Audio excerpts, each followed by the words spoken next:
దొరికిందిరా ఈ రాజమండ్రి నీకు. హలో గైస్, ఈరోజు విశ్వనాథ్ అండ్ సన్స్ మూవీ చూద్దామని థియేటర్కి వచ్చా. ఛానల్ కారణం కొత్తగా వచ్చింటే వీడియోని లైక్ చేసి ఛానల్ సబ్స్క్రైబ్ చేయండి. సూర్యకు కూడా ఒక బిరుదు వచ్చింది కొత్తది, అది వచ్చేసి ది వన్ సూర్య. ఆయనకు అనేది చాలా యాప్ట్.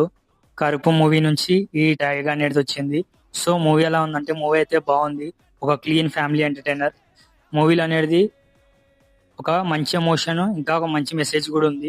ఫస్ట్ హాఫ్ అయితే నెక్స్ట్ లెవెల్ ఉంటుంది. కామెడీ కావచ్చు, అలాగే సెంటిమెంట్ సీన్స్ కావచ్చు, అన్ని చాలా బాగుంటాయి. ఇంకా ఫస్ట్ హాఫ్ అయిపోయిన తర్వాత అలా బయటకు వచ్చి సమోసా తీసుకున్నా. సెకండ్ హాఫ్ కూడా చాలా బాగుంటది. సూర్య యాక్టింగ్ కావచ్చు, ఇంకా మమితా బైజు యాక్టింగ్ కావచ్చు, నెక్స్ట్ లెవెల్. ఎక్కడ దొరికిందిరా ఈ రాజమండ్రి నీకు. మూవీలో ప్లస్ ఏంటంటే సాంగ్స్ ఎక్కువ లేవు, అది మంచిగా అనిపించింది. మైనస్ ఏంటంటే కొంచెం లెందీ అనిపిస్తుంది మూవీ. అలాగే హీరో ఉండే ఇల్లు కూడా కొంచెం ఆర్టిఫిషియల్ గా అనిపిస్తుంది. ఇవి తప్ప మిగతా మూవీ అంతా నెక్స్ట్ లెవెల్ అనిపించింది. కరుపు తర్వాత ఇంకో హిట్ కొట్టేసిన సూర్య. ఇది Viswanath and sons movie review. Channel ని సబ్స్క్రైబ్ చేసి వీడియోని లైక్ చేయండి. Thank you for watching.